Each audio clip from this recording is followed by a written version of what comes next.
اعوذ باللہ من الشیطان الرجیم بسم اللہ الرحمن الرحیم انا انزلناہ فی لیلۃ القدر وما ادراک ما لیلۃ القدر لیلۃ القدر خیر من الف شہر تنزل الملائکۃ والروح فیہا باذن ربہم من کل امر سلام ہی حتی مطلع الفجر۔ اب آئیے لیلۃ القدر، انا انزلناہ فی لیلۃ القدر، اس میں قدر سے مراد کیا ہے؟ قدر کی رات۔ بعض حضرات نے تو بڑی آسانی کی ہے کہ ترجمے میں کہہ دیا ہم نے اسے شب قدر میں نازل کیا۔ ظاہر بات ہے کہ ترجمے میں تو آسان ہے، لیل کی جگہ شب کا لفظ لے آئیے اور اس کے ساتھ قدر کے لفظ کو جو کا تو رکھ دیجئے۔ یہی وجہ ہے کہ اردو میں ترجمہ کرنا، اردو میں درس دینا قرآن کا بہت آسان ہے، لیکن کوئی ایسی اجنبی زبان ہو کہ جس کے الفاظ سرے سے مناسبت نہ رکھتے ہو عربی زبان کے الفاظ کے ساتھ، وہاں بہت مشکل ہو جاتا ہے۔ اب اگر آپ انگریزی میں ٹرانسلیٹ کریں گے اس کو تو آپ کو کوئی مفہوم معین کرنا پڑے گا، کوئی ایک لفظ سلیکٹ کرنا پڑے گا۔ آپ قدر کے لفظ کو تو وہاں پر ریٹین نہیں کر سکتے، تو بہت مشکل ہو جائے گا ان زبانوں میں، چونکہ ہماری زبان جو ہے اس میں تو اکثر و بیشتر اصطلاحات جو ہیں وہ تو قرآن مجید کی جوں کی تو منتقل ہو گئی۔ تقویٰ کا لفظ ہے تو جوں کا تو ہے، ایمان کا لفظ ہے تو جوں کا تو ہے۔ اس اعتبار سے اردو میں ترجمہ یا اردو میں درس قرآن دینا بہت آسان ہے، لیکن کسی اور زبان میں کہ جس کا کوئی بھی ربط نہ ہو اردو کے ساتھ، عربی کے ساتھ، فارسی کے ساتھ، بہت مشکل ہے۔ اس قدر سے مراد کیا ہے؟ اس کے ضمن میں تین آراء ہے کہ جو ملتی ہیں، دو بہت مشہور ہیں، تیسری ذرا ایک شاذ رائے ہے، لیکن یہ کہ بہرحال وہ بھی میں چاہتا ہوں کہ آپ کے علم میں آ جائے۔ قدر سے مراد ایک تو یہ ہے کہ یہ تقدیر الامور، یہ رات وہ ہے کہ جس میں ایک سال کے لیے مقادیر اور تقدیروں کا تعین ہو جاتا ہے۔ اگرچہ ایک لفظ میں نے استعمال غلط کر دیا اس جملے میں، تعین تو وہ ہو چکا ہے ازل میں، اللہ تعالیٰ کے علم ازلی میں تو وہ چیزیں پہلے سے موجود ہیں۔ کب کس وقت کس شے کو ظہور پذیر ہونا ہے، کب کس وقت کس جگہ کون سا واقعہ ظاہر ہوگا، لیکن یہ ہے کہ وہ تو اللہ کا علم قدیم ہے، علم کی حد تک وہ علم قدیم ہے، وہ تو ہمیشہ سے شے جو ہے موجود ہے اللہ کے علم قدیم میں۔ لیکن یہ کہ ہر سال کا معلوم ہوتا ہے کہ جیسے ہمارے ہاں ایک مفہوم ہے بجٹ سیشن ہے، سال بہ سال کچھ چیزیں معین کی جاتی ہیں، اس اعتبار سے ہر سال یہ ایک شب آتی ہے کہ جس میں اس سال سے متعلق امور فرشتوں کے حوالے کریں گے۔ اس اصل جو ہے ام الکتاب سے یوں سمجھ لیجئے، ام الکتاب اب یہاں میں لفظ استعمال کر رہا ہوں، اللہ تعالیٰ کا علم قدیم، اللہ تعالیٰ کے علم قدیم میں جو چیزیں معین ہیں، جو آنے والے سال کے لیے جو حالات، حوادث، واقعات جو بھی ظہور پذیر ہونے ہیں، ان کے بارے میں اللہ کے جن فیصلوں کی تنفیذ ہونی ہے وہ حوالے کر دی جاتی ہیں فرشتوں کے کہ وہ ان کو تنفیذ کریں۔ یہ گویا کہ تقدیر کی رات ہے لیلۃ القدر، یعنی وہ رات جس میں تقدیر الامور، تمام معاملات جو ہیں ان کا معاملہ طے کر دیا جاتا ہے، اور اس کی تائید ہوتی ہے وہ سورہ دخان کی آیت سے فیہا یفرق کل امر حکیم، اور اس آیت میں جو لفظ آیا وہ بہت پیارا آیا، یفرق، اس رات میں ہر بات جو پختہ ہے وہ جدا کر دی جاتی، فرق کے معنی جدا کرنا، فرق علیحدہ کر دینا، فرق کے معنی ہے کسی شے کے ٹکڑے کر دینا، وہ فرق ہوگا۔ فرقوا دینہم، انہوں نے اپنے دین کے ٹکڑے کر دیے، کسی شے کو، کسی جز کو کل سے جدا کرنا، یہ فرق ہوگا۔ تو معلوم ہوا فیہا یفرق کل امر حکیم۔ میں آج سوچ رہا تھا تو انگریزی کا ایک لفظ بہترین ذہن میں آیا، ایشو ہو جانا، ایک شے ایشو کر دیا، اب یہ آرڈرز ایشو ہو گئے، طے ہے علم قدیم میں، اللہ تعالیٰ کا وہ علم قدیم جو ازلی ہے اس میں تو وہ چیزیں ہیں، لیکن اس سال کے لیے وہ آرڈرز ایشو کر دیے گئے، فیہا یفرق کل امر حکیم امرا من عندنا، ہمارے پاس سے ان معاملات کا معاملہ جو ہے فیصلہ ہوتا ہے، کوئی اور طاقت نہیں ہے فیصلہ کرنے والی، وہ فیصلے ہمارے ہی ہیں، ہمارے ہی پاس سے وہ فیصلے جو ہیں صادر ہوتے ہیں۔ لیکن یہ کہ اس شب میں لیلہ مبارکہ اسے کہا گیا، انا انزلناہ فی لیلۃ مبارکۃ انا کنا منذرین فیہا یفرق کل امر حکیم امرا من عندنا انا کنا مرسلین، وہ ہمارے پاس سے وہ فیصلے جو ہیں وہ صادر ہو کر اور حوالے کر دیے جاتے ہیں، گویا کہ آپ جیسے کہتے ہیں آرڈر ایشو ہو گئے، آپ کے تبادلے کے یا آپ کی ترقی کا جو حکم ہے ایشو ہو گیا۔ تو یہ گویا کہ یہ ایک سال کا معاملہ، اور اس کے ساتھ ہی نوٹ کر لیجئے قرآن حکیم میں معلوم ہوتا ہے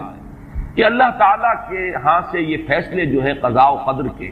اور جو بھی اللہ کے احکام ہیں ان کی تنفیذ، تدبیر امر، اس کے لیے بھی کئی لیولز معین ہیں۔ چنانچہ سورہ سجدہ میں جو فرمایا گیا ہے وہ تو یہ ہے کہ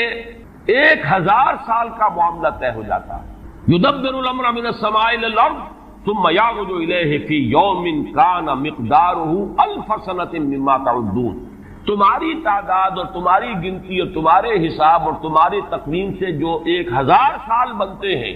اللہ تعالیٰ کی تدبیر امر اس کے حساب سے ہوتی ہے، اور پھر اس کی تکمیل کے بعد پھر ملائکہ جو ہے اس کی جو رپورٹ ہے وہ لے کر اللہ تعالیٰ کے حضور میں حاضر ہوتے ہیں۔ یہ کہا جا سکتا ہے کہ جیسے ہم یہ سمجھتے ہیں کہ 7 آسمان ہیں، ان 7 آسمانوں کے ساتھ اللہ تعالیٰ کا یہ جو تدبیر امر کا معاملہ ہے کہ جو سمائے دنیا ہے اس پر وہ سالانہ ایشو ہو رہے ہو احکام قضاء و قدر کے، اور وہی ہے کہ جو پھر اس سال کے دوران ان کی تنفیذ ہو جاتی ہے، اور اگر اس سے آگے 100 برس کی کوئی پلاننگ ہے تو وہ دوسرے کہیں آسمان پر، اور اس سے اوپر اگر کوئی 1000 برس کی پلاننگ ہے تو وہ اس سے کہیں اوپر کے آسمان پر، اور اگر اس سے اوپر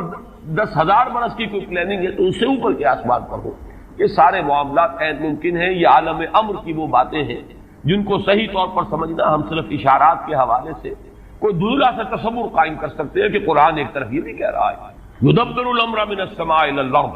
ثم يعرج الیہ فی یوم کان مقدارہ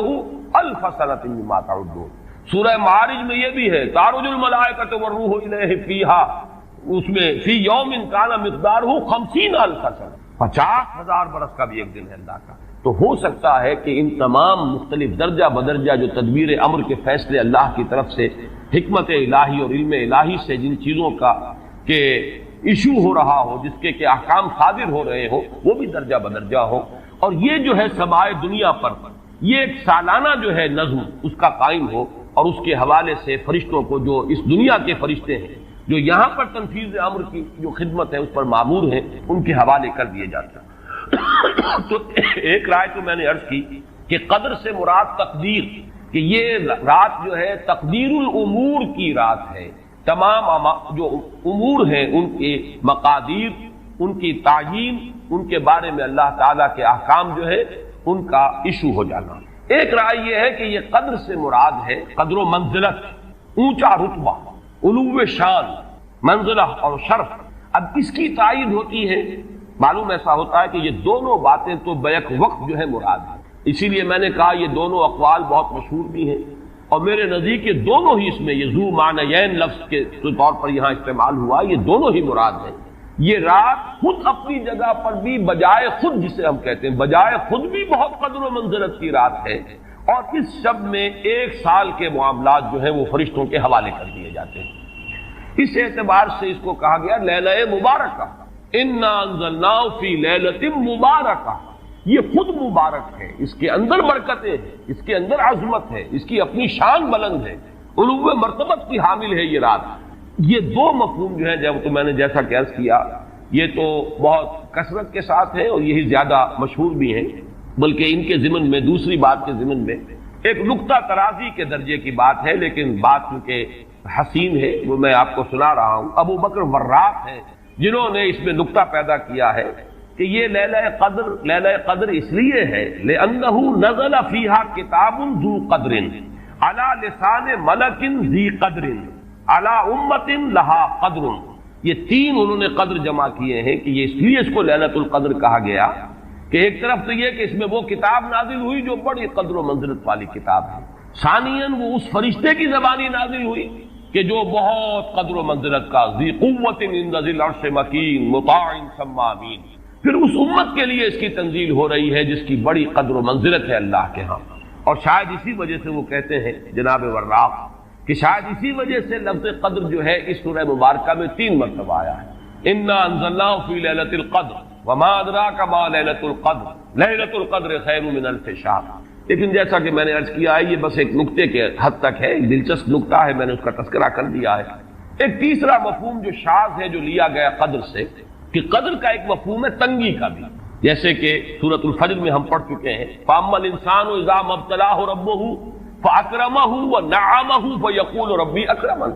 وَأَمَّا إِذَا مَا ابْتَلَاهُ فَقَدَرَ عَلَيْهِ رِزْقَهُ فَيَقُولُ رَبِّي أَهَانَنِ۔ انسان کا معاملہ عجیب ہے کہ جب اس کا رب اس کا امتحان لیتا ہے، اسے آزماتا ہے نعمتیں دے کر، عزت دے کر، تو کہتا میرے رب نے مجھے عزت دے دی، اور جب اس کا رب اس کو آزماتا ہے اس پر رزق کو تنگ کر کے، تو وہ کہتا میرے رب نے مجھے ذلیل کر دیا۔ تو یہاں پر جو تنگی کا مفہوم ہے قدر میں، تو ایک مفہوم یہ لیا گیا ہے کہ یہ لیلۃ القدر لیلۃ الضیق ہے، اور یہ اس لیے کہ اس زمین پر اتنی کثرت سے، اتنی کثیر تعداد میں فرشتے نازل ہوتے ہیں کہ تنگی پیدا ہو جاتی ہے۔ اب ظاہر بات ہے کہ یہ اس عالم ارواح کے ساتھ مناسبت رکھنے والے لوگ جن کی اپنی روحیں جو ہیں وہ اس درجے لطیف ہوں کہ کچھ مناسبت ان کو پیدا ہو گئی ہو، صرف ان کا ایک ادراک ہو سکتا ہے، باقی یہ کہ جہاں تک لفظ کا تعلق ہے اس میں اس کی گنجائش موجود ہے۔ تو لیلۃ القدر کے 3 مفہوم ہوئے، جن میں سے 2 جو ہے پہلے وہ تو باہم جمع بھی ہو سکتے ہیں، ذو معنیین لفظ کی حیثیت سے اس کا استعمال ہو سکتا ہے۔ اس میں تمام مقادیر اور تمام تقدیروں کا گویا کہ اللہ تعالیٰ کی طرف سے صدور ہو جاتا ہے، ایشو ہو جاتے ہیں تمام احکام آئندہ سال کے۔ دوسرے یہ کہ یہ خود اپنی جگہ پر بڑی مبارک اور بڑی قدر و منزلت والی رات ہے۔ تیسری بات وہ ہے جو میں نے عرض کیا، ایک شاذ کی رائے ہے کہ اس میں فرشتوں کا نزول اس کثرت سے ہوتا ہے کہ زمین کے اندر اس کی وجہ سے جگہ کی تنگی ہو جاتی ہے، واللہ اعلم۔ اب اس کے بعد فرمایا وما ادراک ما لیلۃ القدر، یہ ما ادراک اور ما یدریک، اس کے بارے میں بعض حضرات کی ایک رائے ہے جو شاید اس سے پہلے اتنی وضاحت سے میں نے کبھی بیان نہ کی ہو، آج اس کو نوٹ کر لیجئے۔ عموماً تو مفسرین دونوں کا مفہوم ایک ہی لیتے ہیں، یعنی آپ کو کیا معلوم، آپ کو کس نے بتایا، گویا کہ نفی ہے کہ آپ کا اندازہ نہیں ہو سکتا کہ وہ کیا شے ہے، وہ لیلۃ القدر کی عظمت کیا ہے۔ لیکن بعض حضرات نے یہ فرق کیا ہے کہ جب یہ فعل ماضی میں آتا ہے وما ادراکا، اس میں مراد یہ کہ آپ کو خوب معلوم ہے، کیا ہی معلوم ہے آپ کو کہ اس کی قدر و قیمت کیا ہے، یعنی اس میں گویا کہ نبی اکرم صلی اللہ علیہ وسلم کے لیے نفی نہیں بلکہ اس بات ہے۔ القارعہ وما ادراک ما القارعہ، القارعہ ما القارعہ وما ادراک ما القارعہ، گویا کہ اس بات ہوتا ہے کہ آپ کو خوب معلوم ہے کہ قارعہ کیا ہے۔ اسی لیکن یہ کہ جہاں ما یدریک آتا ہے وما یدریک لعلہ یزکا او یذکر فتنفع الذکری، جہاں فعل مضارع آئے گا وہاں در حقیقت وہ مفہوم ہوگا کہ یہ بات حضور صلی اللہ علیہ وسلم کے علم میں نہیں ہے۔ آپ کو کیا معلوم، ہو سکتا ہے کہ وہ نصیحت اخذ کرتا، اس کو تزکیہ حاصل کر لیتا، تو اس کے اندر تو نفی ہو سکتی ہے کہ اس وقت آپ کے علم میں وہ بات نہیں ہے۔ لیکن یہ بھی ایک تو یہ کہ ایک علمی نکتہ ہے اور اس میں ذرا باریک قسم کی نحوی بحث ہے، میں خود اپنا مقام یہ نہیں سمجھتا کہ اس قسم کی باریک نحوی بحثوں میں کوئی حتمی رائے قائم کروں۔ دوسرے یہ کہ اس سے ہماری حد تک کوئی فرق واقع نہیں ہوتا، فرق اگر واقع ہوتا ہے تو محمد الرسول اللہ صلی اللہ علیہ وسلم کے بارے میں واقع ہوتا ہے کہ اگر وما ادراک آیا ہے تو گویا کہ اس بات ہے کہ حضور کے علم میں وہ بات ہے، اور وما یدریکا ہے تو گویا کہ اس میں نفی ہے کہ وہ بات حضور کے علم میں نہیں ہے۔ لیکن ہمارے لیے تو دونوں حالتوں میں نفی ہی نفی ہے، ہمیں کیا معلوم قارعہ کی اصل حقیقت ہمیں کیا اندازہ ہو سکتا ہے، لیلۃ القدر کی اصل عظمت کا ہمیں کیا اندازہ ہو سکتا ہے، قرآن کی عظمت و فضیلت کا ہمیں کیا اندازہ ہو سکتا ہے۔ ہمارے اعتبار سے وہ بحث جو ہے وہ محض ایک اکیڈمک اور ایک علمی بحث بن کر رہ جاتی ہے، اس کا کوئی فرق واقع نہیں ہوتا۔ اب اس کے بعد سوال پیدا ہوتا ہے کہ یہ رات جو ہے مخفی کیوں رکھی گئی، تعین کے ساتھ کچھ معلوم نہیں، یہ رات کون سی رات ہے، اس کا جواب تو میں بعد میں دوں گا کہ اس میں جو آراء ہیں مختلف، لیکن یہ کہ اس کو کیوں مخفی رکھا گیا اس پر کچھ پیاری باتیں ہیں جو مفسرین نے کہی ہیں۔ پہلی بات تو یہ کہ جتنی عظیم چیزیں ہیں ان سب کو مخفی رکھا گیا۔ قیامت کب آئے گی؟ مخفی آئے گی، یہ یقینی ہے۔ کب آئے گی؟ یہ تو ان امور میں سے ہے کہ جس کا علم نبی اکرم صلی اللہ علیہ وسلم کو بھی نہیں دیا گیا، جبرائیل کو بھی نہیں دیا، چنانچہ حدیث جبرائیل میں واضح طور پر الفاظ موجود ہیں وَمَا الْمَسْئُولُ عَنْهَا بِأَعْلَمَ مِنَ السَّائِلِ، کچھ معلوم نہیں، نہ سائل کو معلوم نہ مسئول کو معلوم قیامت کب آئے گا۔ اب یہ عظیم حقیقت مخفی رکھا گیا اور اس کا خاص طور پر ذکر کیا گیا سورہ طٰہٰ میں،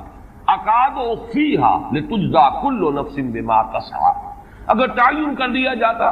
تو جو قریب کے زمانے کے لوگ ہوتے وہ تو خوب پھر محنت کرتے آخرت کے لیے، اور ذرا فاصلے والے ہوتے وہ ذرا تساہل کرتے اس کے بارے میں۔ اس کو رکھا گیا ہے، تلوار لٹکی ہوئی ہے، کسی بھی وقت گر سکتی ہے، یہ جیسے گلوٹین کبھی اگر آپ نے دیکھا ہو جس طریقے سے کہ اس کا چھرا گرتا ہے،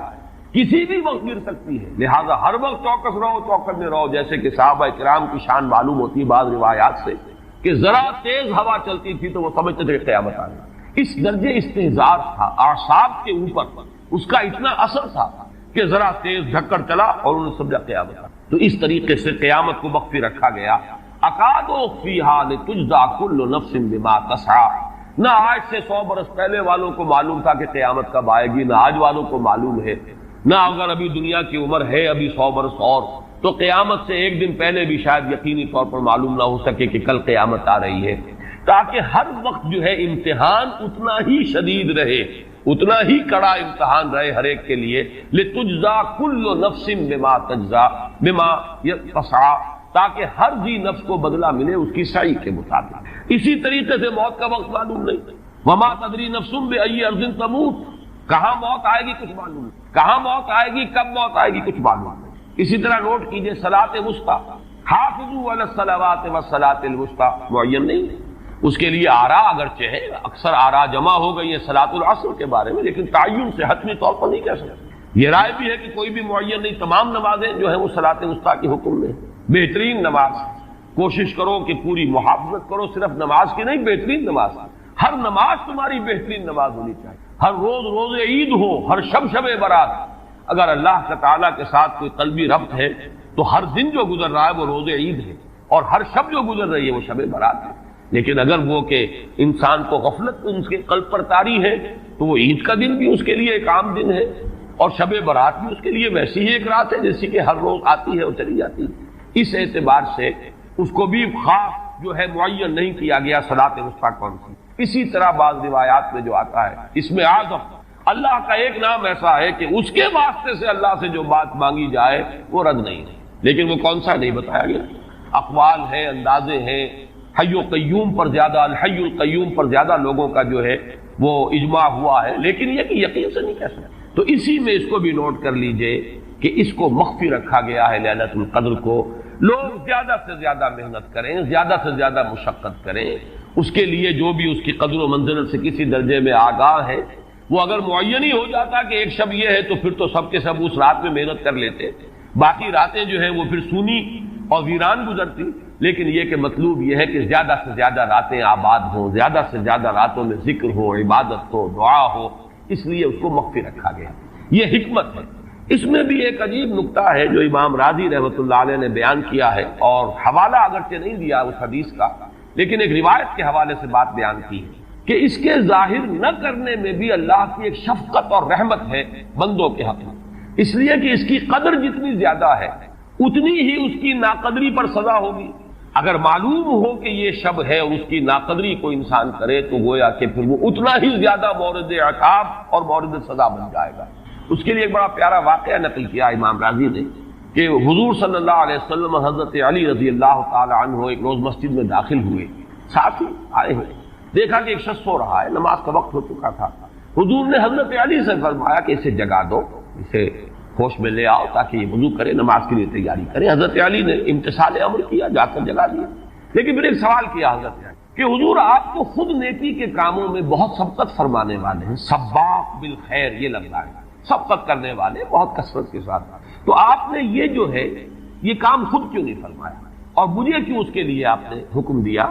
آپ خود بھی اسے جگا سکتے تھے. آپ نے فرمایا کہ تم اس کی حکمت کو سمجھ لو. میرے جگانے پر اگر وہ نہ جاگتا اور انکار کر دیتا تو کفر ہو جاتا اس کے حق میں، اور تمہارے جگانے پر اگر کوئی تساہل سے بھی وہ کام لیتا تو وہ کفر نہ ہو. تو یہ ایک فرق ہے کہ اللہ تعالیٰ کی طرف سے ایک شفقت ہے کہ حضور صلی اللہ علیہ وسلم جگاتے اور کسی درجے میں وہ انکار کر دیتا. کبھی ایسا بھی ہوتا آدمی نیند میں ہے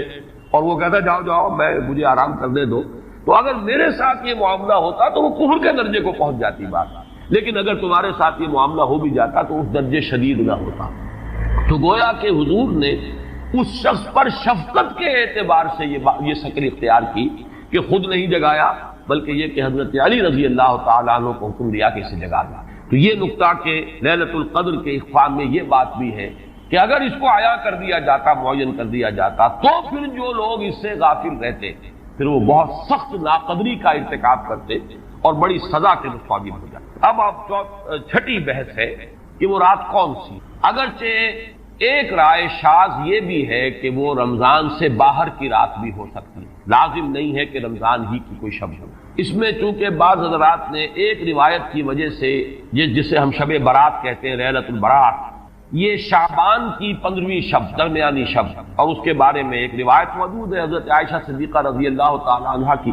کہ رات کے وقت ان کی آنکھ کھلی اور وہ باری آپ ہی کے پاس شب باسی کی تھی حضور کی، تو حضور موجود نہیں تھے، تو تشویش ہوئی کہاں گئے،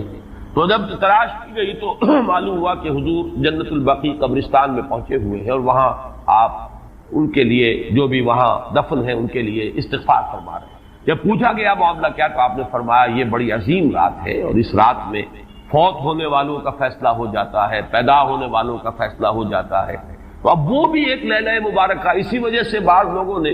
وہ جو سورہ دخان کی ابتدائی آیات ہے انا انزلناہ فی لیلۃ مبارکۃ، اس کو محمول کیا ہے اسی رات پر کہ جو جس کو ہم شب برات کہتے ہیں اپنی عام اصطلاح میں، لیلۃ البرات اسے عربی میں کہا جاتا ہے۔ برات کے معنی کسی کا چھٹکارا پا لینا۔ یہ شب برات جو ہے وہ برات شادی والی برات نہیں ہے، بلکہ یہ برات کا لفظ ہے عربی زبان کا، جو ہمارے ہاں وہ غلط العام میں برات شب برات بن گیا ہے۔ برات برات من اللہ ورسولہ، جو سورہ برات کا پہلا لفظ ہے کہ چھٹکارا پانا، کہ وہ رات بھی ایسی ہے کہ اس میں انسان استغفار کرے اور اللہ تعالیٰ سے اپنے گناہوں کی معافی مانگے تو اپنے آپ کو جہنم سے چھٹکارا دلا سکتا ہے، وہ شب برات۔ اس اعتبار سے کچھ لوگوں نے گمان کیا کہ شاید لیلۃ القدر اور لیلہ مبارکہ اس حدیث کی روح سے وہی شب ہے، وہ ظاہر بات ہے کہ خارج از رمضان مبارک ہے، اور یہ کہ اس کے علاوہ بھی بعض آراء ہیں، لیکن یہ آراء جو ہے شاذ کے درجے۔ میں یہ کہہ سکتا ہوں کہ تقریباً اجماع ہے اس پر کہ یہ رات رمضان مبارک ہی کی ایک رات ہے۔ اس کی دلیل ایک تو یہ کہ القرآن یفسر بعضہ بعضا کے اصول کے مطابق قرآن مجید کے اندر سورہ بقرہ میں یہ واضح کر دیا گیا شہر رمضان الذی انزل فیہ القرآن،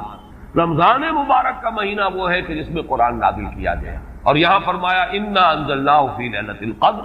ہم نے اس کو اتارا ہے لیلۃ القدر میں۔ ان دونوں کو جوڑیے تو اس کا ایک لا محالہ جو ایک انیویٹیبل رزلٹ نکلتا ہے وہ یہی ہے کہ یہ لیلۃ القدر رمضان مبارک میں۔ دوسری اس کی تائید ہوتی ہے وہ مشہور حدیث جس کو الحمدللہ کہ ہم نے بہت عام کیا ہے، رمضان مبارک کی آمد سے قبل کوشش ہوتی ہے ہر سال جو ہے اس کی یاد دہانی کرا دی جائے۔ ایک طویل خطبہ جو حضور نے دیا تھا، خطبنا رسول اللہ صلی اللہ علیہ وسلم فی آخر یوم من شعبان، یہ حضرت سلمان فارسی رضی اللہ تعالیٰ عنہ سے مروی ہے کہ حضور نے شعبان کے آخری دن ہمیں خطبہ ارشاد فرمایا، یا ایھا الناس قد اظلکم شہر عظیم شہر مبارک شہر فیہ لیلۃ خیر من الف شہر، لوگوں آگاہ ہو جاؤ، تم پر ایک بہت مبارک مہینے نے، بڑی عظمت والے مہینے نے سایہ کر دیا ہے، سایہ فگن ہو گیا ہے تم پر ایک مہینہ جو بڑی عظمت والا ہے، شہر عظیم جو بڑی برکت والا ہے، شہر مبارک، اور تیسرا جملہ اس میں یہی ہے شہر فیہ لیلۃ خیر من الف شہر، وہ مہینہ کہ جس میں ایک رات وہ بھی ہے کہ جو 1000 مہینوں سے افضل ہے۔ ان دونوں چیزوں کے حوالے سے تقریباً دلائل بھی موجود ہیں، اور ویسے یہ کہ جیسا کہ میں عرض کر چکا ہوں اجماع ہے کہ یہ رمضان مبارک ہی کی ایک شب ہے۔ لیکن رمضان مبارک کی کون سی شب ہے، اس پر بعض مفسرین نے تو لکھا ہے کہ 40 قول ہیں، چنانچہ صاحب تفسیر مظہری قاضی ثناء اللہ پانی پتی نے، میں نے وہ تفصیل تو نہیں پڑھی کہ 40 قول نقل، لیکن امام راضی نے جو 9 قول نقل کیے ہیں وہ میں تیزی کے ساتھ آپ کو سنا دیتا ہوں۔ ابن رزین رحمہ اللہ کا قول یہ ہے کہ رمضان کی پہلی شب ہے۔ حضرت حسن بصری رحمت اللہ علیہ یہ ہے تابعین میں سے، اس لیے میں رضی اللہ عنہ نہیں کہہ رہا، رحمت اللہ علیہ۔ حضرت حسن بصری رحمت اللہ علیہ کی رائے ہے کہ یہ 17ویں شب ہے، یعنی وہ شب کہ پھر جس کے اگلے دن جو ہے وہ غزوہ بدر ہوا ہے، یوم الفرقان۔ حضرت انس رضی اللہ تعالی عنہ مرفوعاً روایت کرتے ہیں کہ یہ 19ویں شب ہے۔ محمد بن اسحاق جو بہت بڑے سیرت نگار ہیں حضور کے، ان کا قول ہے کہ یہ 21ویں شب ہے۔ حضرت عبداللہ ابن عباس رضی اللہ تعالی عنہما سے قول جو ہے مروی ہے کہ یہ 23ویں شب ہے۔ حضرت عبداللہ ابن مسعود رضی اللہ تعالی عنہ سے مروی ہے کہ یہ 24ویں شب ہے، اور اس کو میں ذرا اہمیت دیتا ہوں اس لیے کہ 24ویں شب جو ہے سورہ علق کی ابتدائی آیات کے نزول کے ضمن میں کچھ حساب کتاب کے جوڑنے سے 24ویں اور 25ویں شب کا بھی معاملہ جڑتا ہے، جو کہ میں نے آپ کو سورہ علق کے درس کے دوران بتایا تھا۔ اس کے بعد حضرت ابو ذر غفاری رضی اللہ تعالیٰ عنہ کا قول ہے کہ یہ 25ویں شب ہے۔ اس کے بعد حضرت ابی ابن کعب رضی اللہ تعالیٰ عنہ کا قول ہے، یہ وہ ہے جن کو کہ حضور نے خود فرمایا کہ اقرأہم ابی ابن کعب، قرآن مجید کے سب سے بڑے قاری حضرت ابی بن کعب ہیں رضی اللہ تعالی عنہ، اور ان کے بھی سینے پر آپ نے تھپکی دی تھی کہ ایک سوال کیا آپ نے کہ سب سے عظیم سورت کون سی ہے، اور جب انہوں نے صحیح جواب دے دیا سورہ فاتحہ، تو پھر یہ کہ اس پر حضور نے تھپکی دی کہ تمہیں اللہ تعالیٰ نے بہت صحیح مناسبت عطا کی ہے علم کے ساتھ۔ ان کی اور صحابہ میں سے بہت سے لوگوں کی رائے، یہاں تک کہ یہ کہا جا سکتا ہے کہ بقیہ اقوال جو ہے وہ شاذ کے درجے میں ہے، اور یہ گویا کہ اگر اجماع نہ کہا جائے تو بہت حد تک اتفاق کے درجے میں ہے کہ یہ 27ویں شب ہے، اور اس 27ویں شب کے ضمن میں حضرت عبداللہ ابن عباس سے ایک روایت میں پہلے آپ کو بتا چکا ہوں کہ 23ویں شب، لیکن 27ویں شب کے ضمن میں جو مختلف روایات حضرت عبداللہ ابن عباس رضی اللہ تعالی عنہما سے مروی ہیں، ان میں بھی کچھ لطیف نکات ہیں، وہ میں بعد میں بیان کروں گا۔ اس کے بعد ایک شاذ قول اور بھی ہے کہ یہ 29ویں شب ہے، تو یہ گویا کہ 9 ہے اقوال، جن میں سے بعض جلیل القدر صحابہ کے ہیں، عبداللہ ابن مسعود، ابو ذر غفاری، ابن عباس، ابی ابن کعب، لیکن یہ ہے کہ سب سے زیادہ جو اتفاق اگر اجماع نہ کہا جائے تو 27ویں شب پر ہے۔ اس 27ویں شب کے بارے میں حضرت عبداللہ ابن عباس نے 3 نکتے بیان کیے۔ ایک نکتہ تو یہ ہے کہ یہ پوری سورہ مبارکہ جو ہے سورۃ القدر، اس میں 30 الفاظ ہیں، اور ان 30 الفاظ میں سے 27واں لفظ ہے ہی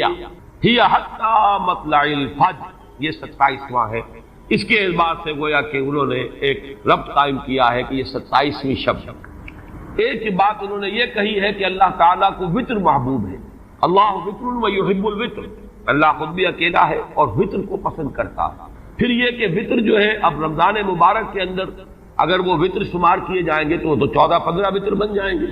لیکن اس میں چونکہ آخری عشرے کے بارے میں بہت سی روایات جو ہیں ان کا تقریباً اجماع ہو جاتا ہے کہ آخری عشرے میں، تو آخری عشرے میں بھی 5 وطر آئیں گے، 21ویں، 23ویں، 25ویں، 27ویں، 29ویں، لیکن حضرت عبداللہ ابن عباس کہتے ہیں کہ 7 کا ہندسہ اللہ تعالیٰ کو بہت پسند ہے، اور بہت سی چیزیں جو ہیں عالم تکوینی میں بھی اور عالم تشریعی میں بھی بہت سی چیزیں وہ ہیں کہ جو 7 کے ہندسے کے ساتھ وابستہ ہیں۔ 7 آسمان ہیں، 7 زمینیں ہیں، ہفتے کے 7 دن ہیں، طواف کے 7 شوط ہیں، سعی بین صفا والمروہ وہ بھی 7 مرتبہ ہے، ادھر سے ادھر، ادھر سے ادھر 7، اسی طریقے سے سجدے کے اعضاء بھی 7 ہیں۔ تو اس سے انہوں نے پہلے وطر اور وطر کے بعد 7 کا حصہ، رمضان کے آخری عشرے کی وطر راتیں اور ان میں 7ویں رات یعنی 27ویں شب، وہ اپنے اس حساب کتاب سے بھی، اور جب انہوں نے یہ بات بیان کی تو حضرت عمر رضی اللہ تعالی عنہ نے ان کی تحسین کی تھی۔ آخری بات اور بھی کہی گئی ہے کہ لیلۃ القدر جو ہے اس کے اندر حروف کو اگر شمار کیا جائے تو 9 بنتے ہیں، اور یہ لیلۃ القدر اس سورہ مبارکہ میں 3 مرتبہ آیا ہے۔ انا انزلناہ فی لیلۃ القدر وما ادراک ما لیلۃ القدر لیلۃ القدر خیر من الف شہر، اس اعتبار سے بھی 3 کو ضرب دی جائے 9 سے تو وہ بھی 27 کا عدد۔ بہرحال یہ میں نے جیسا کہ عرض کیا تھا کہ ان کا کوئی تعلق نہ صرف سے ہے، نہ نحو سے ہے، نہ روایات سے، لیکن بہرحال حضرت عبداللہ ابن عباس کا ایک ذوق ہے، اس کو آپ ذوقی باتیں بھی کہہ سکتے ہیں، لیکن یہ کہ حضرت عبداللہ ابن عباس کی ذوقی بات ہے، لہذا اس کا کم سے کم تذکرہ ہو جانا چاہیے۔ ایک بحث یہ ہے کہ اہیا باقیۃ ام لا، کیا یہ رات جو اس کی عظمت تھی یہ باقی ہے یا صرف وہی رات جو تھی جس میں کہ قرآن مجید نازل کیا گیا وہی عظمت کی حامل تھی؟ انا انزلناہ فی لیلۃ القدر، یا یہ کہ اب بھی ہر سال یہ رات آ رہی ہے تو اسی عظمت کی حامل ہے، اسی قدر و منزلت کی، اسی برکت کی حامل ہے؟ اس پر بھی تقریباً ایک اجماع ہے کہ یہ لیلۃ القدر باقی ہے، ہر سال آتی ہے۔ اس کے ضمن میں بلکہ میں چاہتا ہوں کہ اپنے قول کی تصحیح کر دوں کہ میں ایک رائے میں نے ابتدائی دور میں بیان کی ہے اپنے بعض خطبات میں، تقاریر میں، اور وہ جیسا کہ ایک خطیبانہ انداز ہوتا ہے، قرآن مجید کی عظمت کے بیان کے ضمن میں یہ باتیں، یہ بھی نقطے کے درجے کی باتیں ہوتی تھی اور وہ میں بیان کرتا رہا ہوں کہ قرآن ہے اصل عظمت کی حامل شے، جس رات میں یہ قرآن نازل ہوا وہ لیلۃ القدر بن گئی، گویا کہ لیلۃ القدر کی عظمت جو ہے وہ قرآن کی عظمت سے مستعار ہے۔ جس مہینے میں یہ نازل ہوا وہ مذہب جو ہے، وہ مہینہ جو ہے مبارک ہو گیا، شہر المبارک، اور وہ مہینہ جو ہے وہ روزے کی عظیم عبادت کے لیے مختص کر لیا گیا۔ اسی طریقے سے جو دن اس کی تعلیم کے لیے خاص کیا گیا، جو جمعے کا دن جو ہے وہ در حقیقت تعلیم قرآن کے لیے، یتلو علیہم آیاتہ ویزکیہم ویعلمہم الکتاب والحکمہ، جو حضور کا عمل تھا اسی کو دوام عطا کیا گیا ہے خطبہ جمعہ کی صورت میں۔ وہ دن جو ہے وہ سید الایام بن گیا کہ ہفتے کے دنوں میں وہ سردار دن ہے، جمعے کا دن جو ہے وہ سردار ہے تمام دنوں میں۔ یہ بات اپنی جگہ پر صحیح ہے جہاں تک اصولی اعتبار سے، لیکن میں اس میں جو تصحیح کر رہا ہوں جزوی طور سے وہ یہ ہے کہ لیلۃ القدر کی عظمت جو ہے وہ خود اپنی جگہ پر ہے، فی نفسہا ہے، اپنے ہی مقام پر ہے، اپنی جگہ ہے، بجائے خود، جسے کہتے ہیں فارسی میں بجائے خود عظمت کی حامل۔ اور اس کی عظمت کا مقام یہ بھی ہے کہ اس میں فیہا یفرق کل امر حکیم، تمام معاملات جو ہے اللہ کے فیصلے جو ہیں ان کو ایشو کر دیا جاتا ہے، وہ گویا کہ حوالے کر دیے جاتے ہیں، وہ فیصلے صادر ہو جاتے ہیں اللہ تعالیٰ کی جناب سے۔ تو یہ اس کی عظمت قدیم ہے۔ قرآن کا نزول اس کے ساتھ شامل کیا گیا ہے کہ اس عظیم رات کا انتخاب کیا گیا ہے قرآن کے نزول کے لیے۔ یہ میں چاہتا تھا کہ اپنے ان سابقہ بیانات کے ضمن میں یہ تصحیح جو ہے میں آپ کو نوٹ کرا دوں۔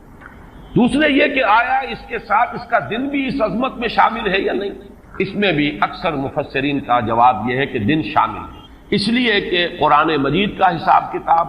عرب کی تقویم، اس میں رات بول کر بھی دن رات مراد لیتے تھے اور یوم بول کر بھی دن رات مراد لیتے تھے۔ یوم بھی 24 گھنٹے کے مجموعے کا نام ہے، اور جب رات کا تذکرہ آتا ہے تو رات بھی در حقیقت دن اور رات کے 24 گھنٹوں پر اس کا جو ہے اطلاق کیا جاتا ہے۔ جو دن آتا ہے رات کے بعد وہ اس رات کے تابع۔ اس اعتبار سے یہ عظمت جو ہے صرف شب کے ساتھ نہیں ہے، بلکہ یہ کہ اس کے بعد آنے والا دن جو ہے وہ بھی اسی عظمت کا حامل ہے۔ اس سے ایک بہت بڑا مسئلہ حل ہو جاتا ہے کہ جو اس دور میں خاص طور پر بہت سے لوگوں کے ذہنوں کو پریشان کر سکتا ہے، اور وہ یہ کہ جب کہ مکے میں یا عرب میں رات ہے تو امریکہ میں وہ دن ہے۔ وہ دن یا اگر وہ رات آئے گی تو ابھی اس کے کچھ 12 گھنٹے کے بعد وہاں پر رات آئے گی۔ اس اعتبار سے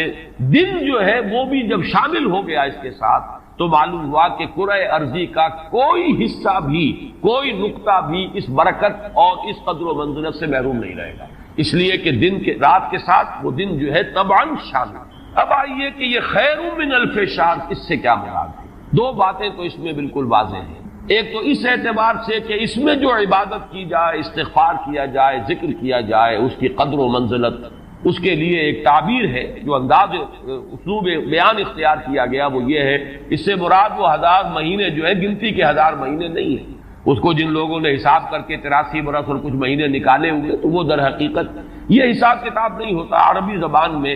کہیں 100، کہیں 70، کہیں 1000، یہ کثرت کی تعبیر کے لیے آتا ہے۔ تو معلوم ہوا کہ بہت زیادہ اجر و ثواب ہے عبادت کا،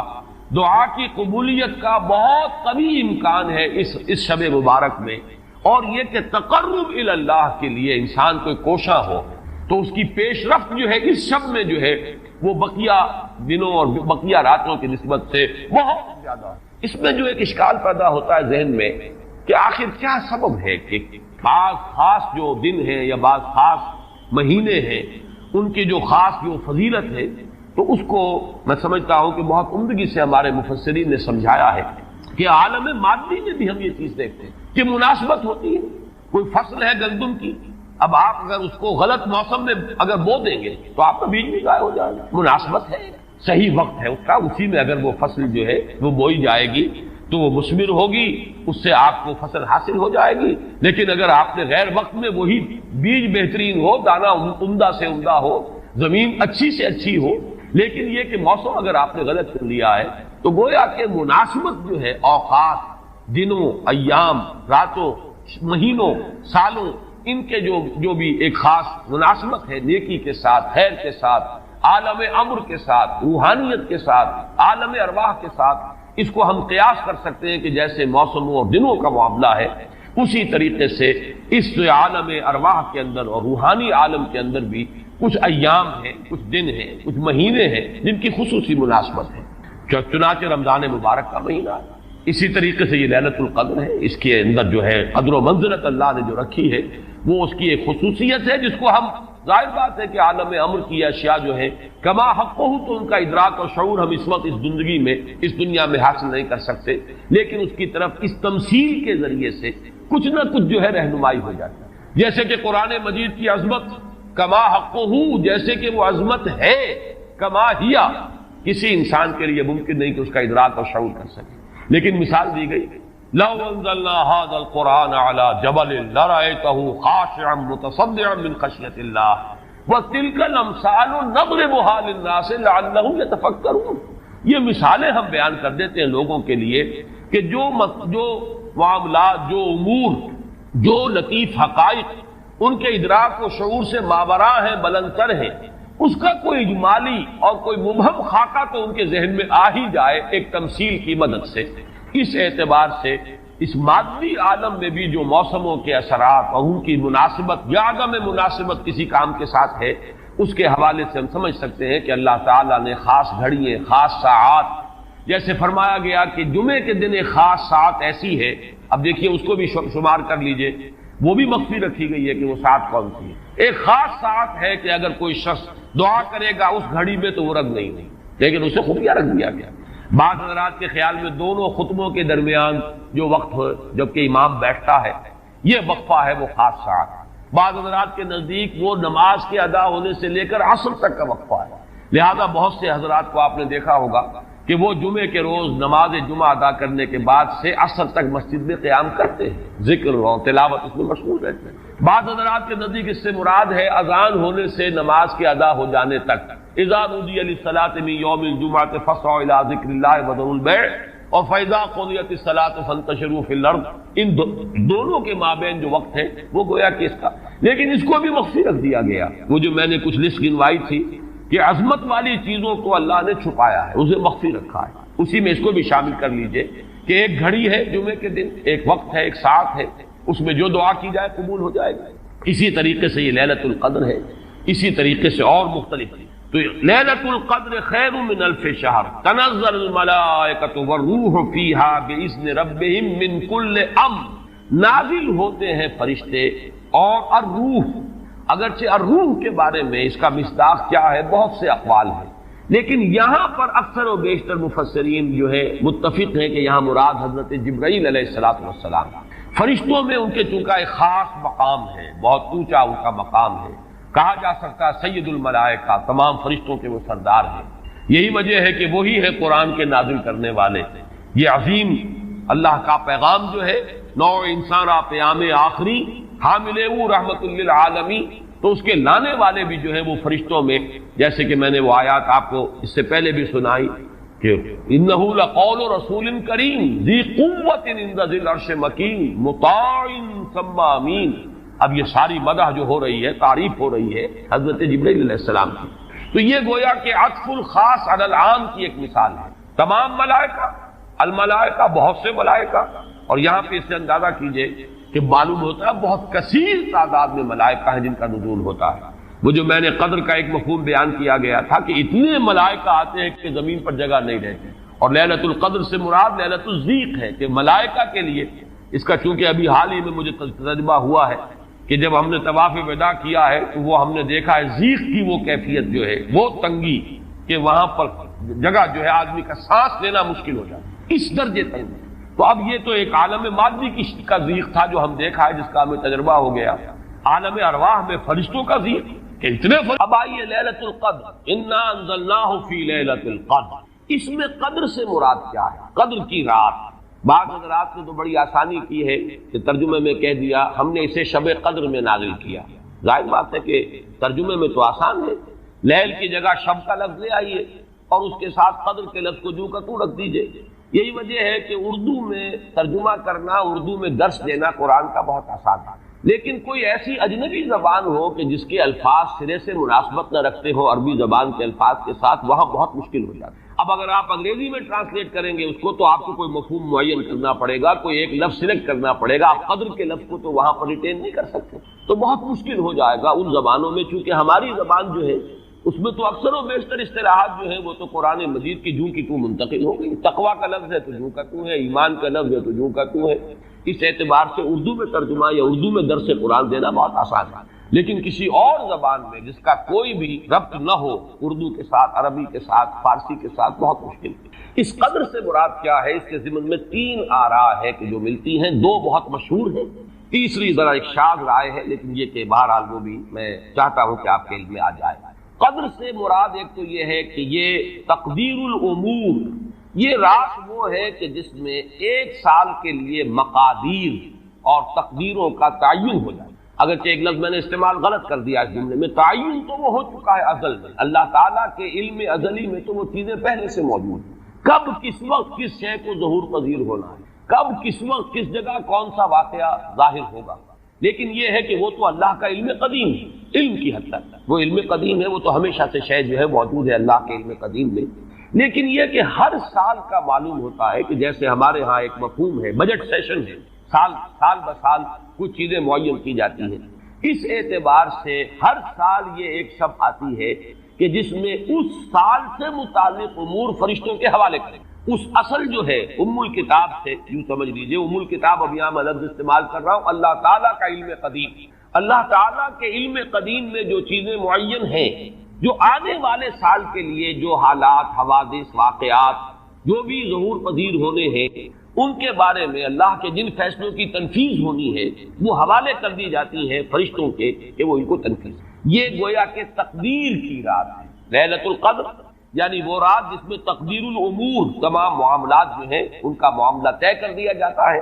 اور اس کی تائید ہوتی ہے وہ سورہ دخان کی آیت سے فیہا یفرق کل امر حکیم. اور اس آیت میں جو لفظ آیا وہ بہت پیارا آیا، یفرق. اس رات میں ہر بات جو پختہ ہے وہ جدا کر دی جاتی. فرق کے معنی جدا کرنا، فرق علیحدہ کر دینا، فرق کے معنی ہے کسی شے کے ٹکڑے کر دینا، وہ فرق ہوگا. فرقوا دینہم، انہوں نے اپنے دین کے ٹکڑے کرے. کسی شے کو، کسی جز کو کل سے جدا کرنا، یہ فرق ہوگا. تو معلوم ہوا فیہا یفرق کل امر حکیم. میں آج سوچ رہا تھا تو انگریزی کا ایک لفظ بہترین ذہن میں آیا، ایشو ہو جانا. ایک شے ایشو کر دینا. اب یہ آرڈرز ایشو ہو گئے، طے ہے علم قدیم میں. اللہ تعالیٰ کا وہ علم قدیم جو ازلی ہے اس میں تو وہ چیزیں ہیں، لیکن اس سال کے لیے وہ آرڈر ایشو کر دیے گئے. فیہا یفرق کل امر حکیم امرا من عندنا، ہمارے پاس سے ان معاملات کا معاملہ جو ہے فیصلہ ہوتا ہے. کوئی اور طاقت نہیں ہے فیصلہ کرنے والی، وہ فیصلے ہمارے ہی ہیں، ہمارے ہی پاس سے وہ فیصلے جو ہے صادر ہوتے ہیں. لیکن یہ کہ اس شب میں لیلہ مبارکہ اسے کہا گیا، انا انزلناہ فی لیلۃ مبارکۃ انا کنا منذرین فیہا یفرق کل امر حکیم امرا من عندنا انا کنا مرسلین. وہ ہمارے پاس سے وہ فیصلے جو ہیں وہ صادر ہو کر اور حوالے کر دیے جاتے ہیں. گویا کہ آپ جیسے کہتے ہیں آرڈر ایشو ہو گئے، آپ کے تبادلے کے یا آپ کی ترقی کا جو حکم ہے ایشو ہو گیا. تو یہ گویا کہ یہ ایک سال کا معاملہ. اور اس کے ساتھ ہی نوٹ کر لیجئے قرآن حکیم میں معلوم ہوتا ہے کہ اللہ تعالیٰ کے ہاں سے یہ فیصلے جو ہیں قضاء و قدر کے اور جو بھی اللہ کے احکام ہیں ان کی تنفیذ، تدبیر امر، اس کے لیے بھی کئی لیولز معین ہیں. چنانچہ سورہ سجدہ میں جو فرمایا گیا ہے وہ تو یہ ہے کہ 1000 سال کا معاملہ طے ہو جاتا ہے. یدبر الامر من السماء الى الارض ثم يعرج الیہ فی یوم کان مقدارہ الف سنۃ مما تعدون. تمہاری تعداد اور تمہاری گنتی اور تمہارے حساب اور تمہاری تقویم سے جو 1000 سال بنتے ہیں، اللہ تعالیٰ کی تدبیر امر اس کے حساب سے ہوتی ہے. اور پھر اس کی تکمیل کے بعد پھر ملائکہ جو ہے اس کی جو رپورٹ ہے وہ لے کر اللہ تعالیٰ کے حضور میں حاضر ہوتے ہیں. یہ کہا جا سکتا ہے کہ جیسے ہم یہ سمجھتے ہیں کہ 7 آسمان ہیں، ان 7 آسمانوں کے ساتھ اللہ تعالیٰ کا یہ جو تدبیر امر کا معاملہ ہے کہ جو سمائے دنیا ہے اس پر وہ سالانہ ایشو ہو رہے ہو احکام قضاء و قدر کے، اور وہی ہے کہ جو پھر اس سال کے دوران ان کی تنفیذ ہو جاتی ہے. اور اگر اس سے آگے 100 برس کی کوئی پلاننگ ہے تو وہ دوسرے کہیں آسمان پر، اور اس سے اوپر اگر کوئی 1000 برس کی پلاننگ ہے تو وہ اس سے کہیں اوپر کے آسمان پر، اور اگر اس سے اوپر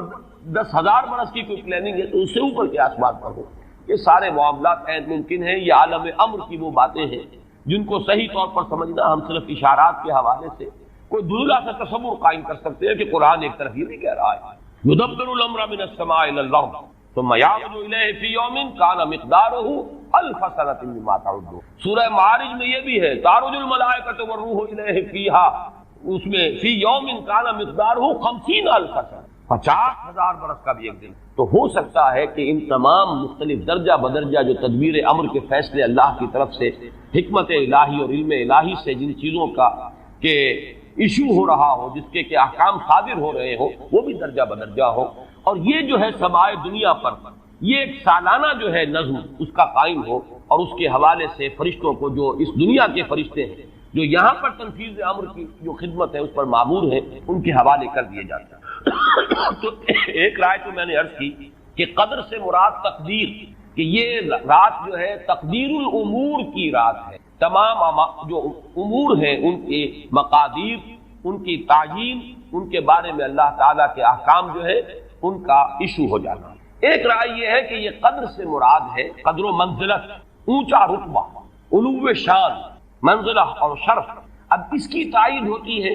معلوم ایسا ہوتا ہے کہ یہ دونوں باتیں تو بیک وقت جو ہے مراد ہے، اسی لیے میں نے کہا یہ دونوں اقوال بہت مشہور بھی ہیں، اور میرے نزدیک یہ دونوں ہی اس میں یہ ذو معنیین لفظ کے طور پر یہاں استعمال ہوا، یہ دونوں ہی مراد ہیں۔ یہ رات خود اپنی جگہ پر بھی بجائے خود، جسے ہم کہتے ہیں بجائے خود بھی بہت قدر و منزلت کی رات ہے، اور اس شب میں 1 سال کے معاملات جو ہیں وہ فرشتوں کے حوالے کر دیے جاتے ہیں۔ اس اعتبار سے اس کو کہا گیا لیلہ مبارکہ، انا انزلناہ فی لیلۃ مبارکہ، یہ خود مبارک ہے، اس کے اندر برکتیں ہیں، اس کے اندر عظمت ہے، اس کی اپنی شان بلند ہے، علو مرتبت کی حامل ہے یہ رات۔ یہ دو مفہوم جو ہیں جب تو میں نے جیسا کہ عرض کیا یہ تو بہت کثرت کے ساتھ ہے اور یہی زیادہ مشہور بھی ہیں، بلکہ ان کے ضمن میں دوسری بات کے ضمن میں ایک نقطہ ترازی کے درجے کی بات ہے، لیکن بات چونکہ حسین ہے وہ میں آپ کو سنا رہا ہوں۔ ابو بکر وراق ہیں جنہوں نے اس میں نقطہ پیدا کیا ہے کہ یہ لیلہ قدر اس لیے ہے لأنہ نزل فیہا کتاب ذو قدر علی لسان ملک ذی قدر علی امت لہا قدر۔ یہ 3 انہوں نے قدر جمع کیے ہیں کہ یہ اس لیے اس کو لیلۃ القدر کہا گیا کہ ایک طرف تو یہ کہ اس میں وہ کتاب نازل ہوئی جو بڑی قدر و منزلت والی کتاب ہے، ثانیاً وہ اس فرشتے کی زبانی نازل ہوئی کہ جو بہت قدر و منزلت کا ذی قوت عند ذی العرش مکین مطاع ثم امین، پھر اس امت کے لیے اس کی تنزیل ہو رہی ہے جس کی بڑی قدر و منزلت ہے اللہ کے ہاں۔ اور شاید اسی وجہ سے وہ کہتے ہیں جناب وراق کہ شاید اسی وجہ سے لفظ قدر جو ہے اس سورہ مبارکہ میں 3 مرتبہ آیا ہے، انا انزلناہ فی لیلۃ القدر وما ادراک ما لیلۃ القدر لیلۃ القدر خیر من الف شہر۔ لیکن جیسا کہ میں نے عرض کیا ہے یہ بس ایک نقطے کے حد تک ہے، ایک دلچسپ نقطہ ہے، میں نے اس کا تذکرہ کر دیا ہے۔ ایک تیسرا مفہوم جو شاذ ہے جو لیا گیا قدر سے، کہ قدر کا ایک مفہوم ہے تنگی کا بھی، جیسے کہ سورۃ الفجر میں ہم پڑھ چکے ہیں فَأَمَّا الْإِنسَانُ إِذَا مَا ابْتَلَاهُ رَبُّهُ فَأَكْرَمَهُ وَنَعَّمَهُ فَيَقُولُ رَبِّي أَكْرَمَنِ وَأَمَّا إِذَا مَا ابْتَلَاهُ فَقَدَرَ عَلَيْهِ رِزْقَهُ فَيَقُولُ رَبِّي أَهَانَنِ۔ انسان کا معاملہ عجیب ہے کہ جب اس کا رب اس کا امتحان لیتا ہے، اسے آزماتا ہے نعمتیں دے کر، عزت دے کر، تو کہتا میرے رب نے مجھے عزت دے دی، اور جب اس کا رب اس کو آزماتا ہے اس پر رزق کو تنگ کر کے، تو وہ کہتا میرے رب نے مجھے ذلیل کر دیا۔ تو یہاں پر جو تنگی کا مفہوم ہے قدر میں، تو ایک مفہوم یہ لیا گیا ہے کہ یہ لیلۃ القدر لیلۃ الضیق ہے، اور یہ اس لیے کہ اس زمین پر اتنی کثرت سے، اتنی کثیر تعداد میں فرشتے نازل ہوتے ہیں کہ تنگی پیدا ہو جاتی ہے۔ اب ظاہر بات ہے کہ یہ اس عالم ارواح کے ساتھ مناسبت رکھنے والے لوگ جن کی اپنی روحیں جو ہیں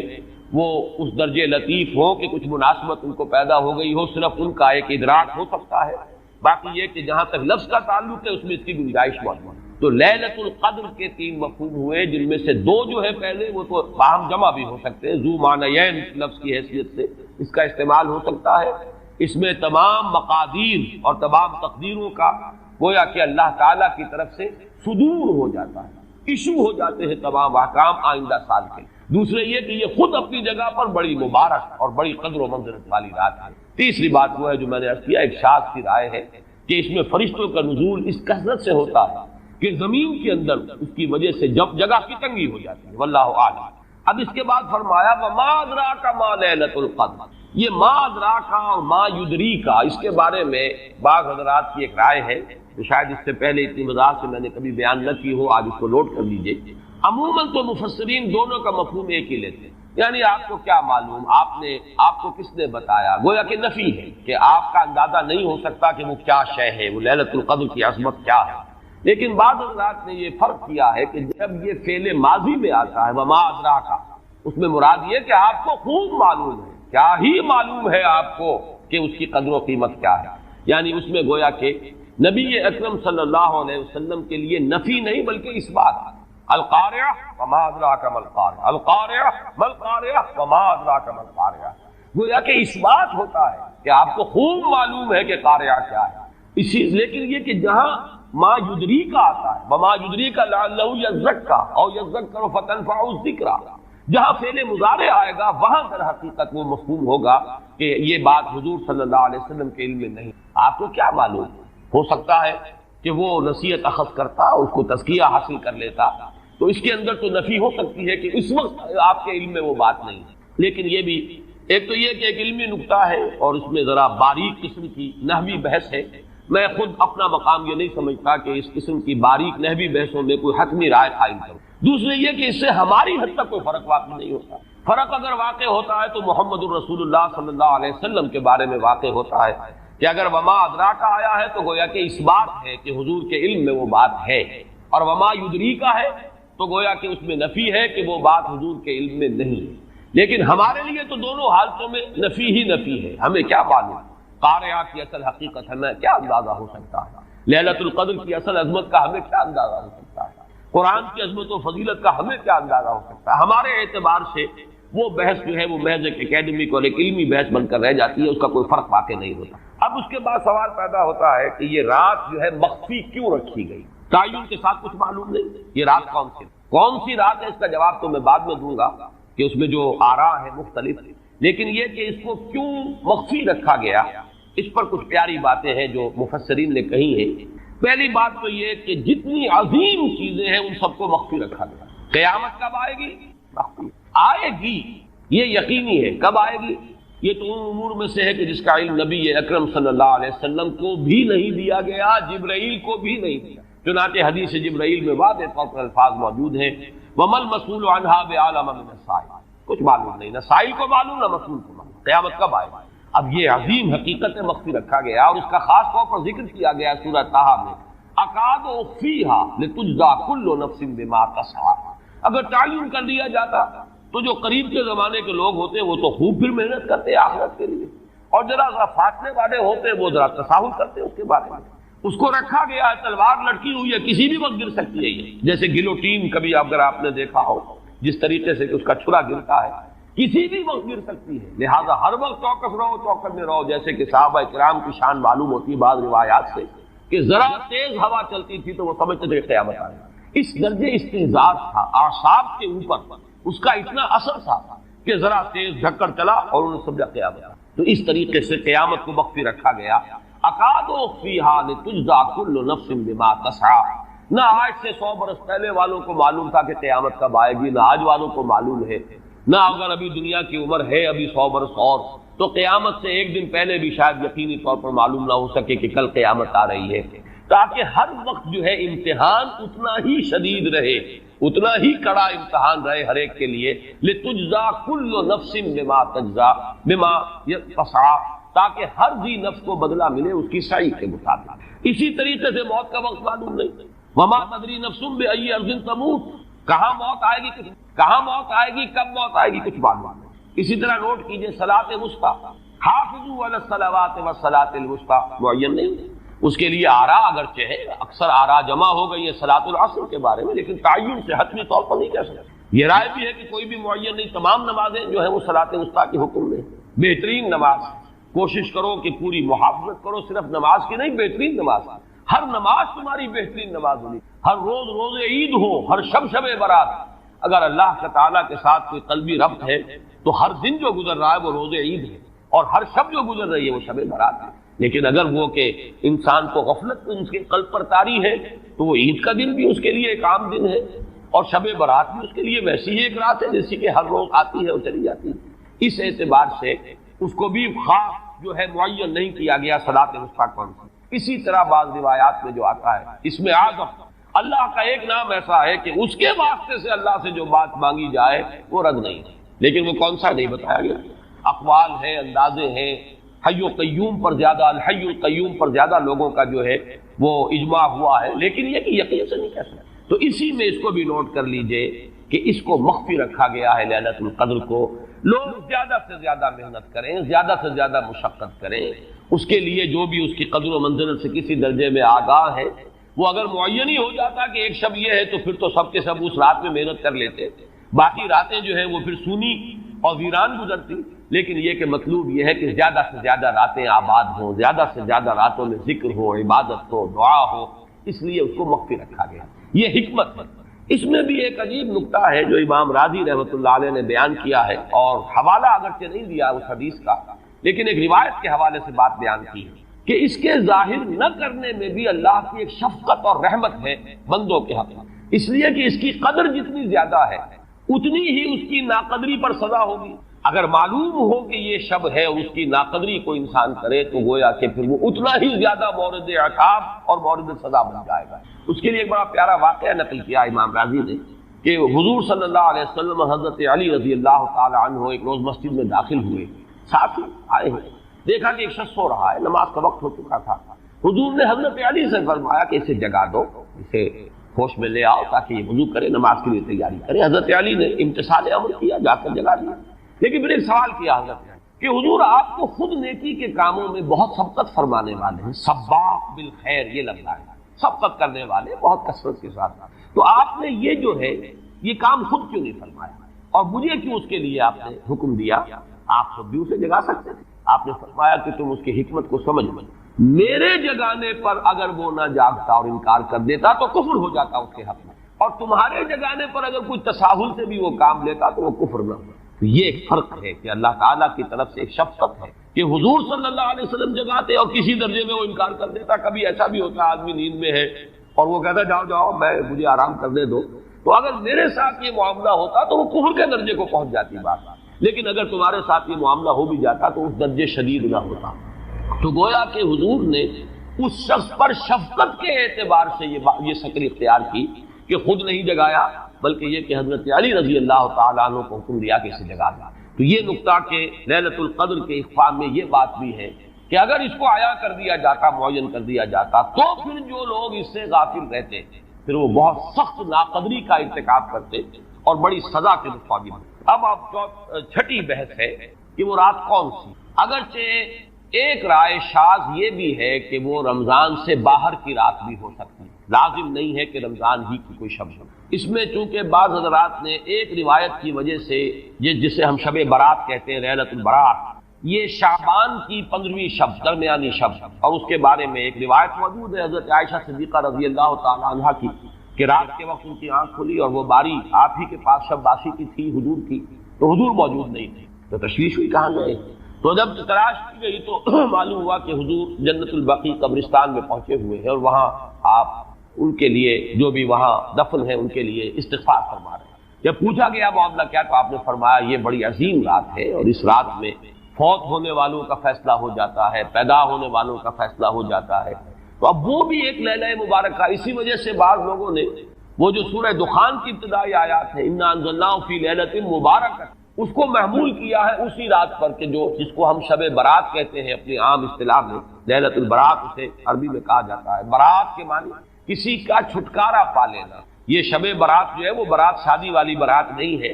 بلکہ یہ برات کا لفظ ہے عربی زبان کا، جو ہمارے ہاں وہ غلط العام میں برات شب برات بن گیا ہے. برات من اللہ ورسولہ، جو سورہ برات کا پہلا لفظ ہے کہ چھٹکارا پانا، کہ وہ رات بھی ایسی ہے کہ اس میں انسان استغفار کرے اور اللہ تعالیٰ سے اپنے گناہوں کی معافی مانگے تو اپنے آپ کو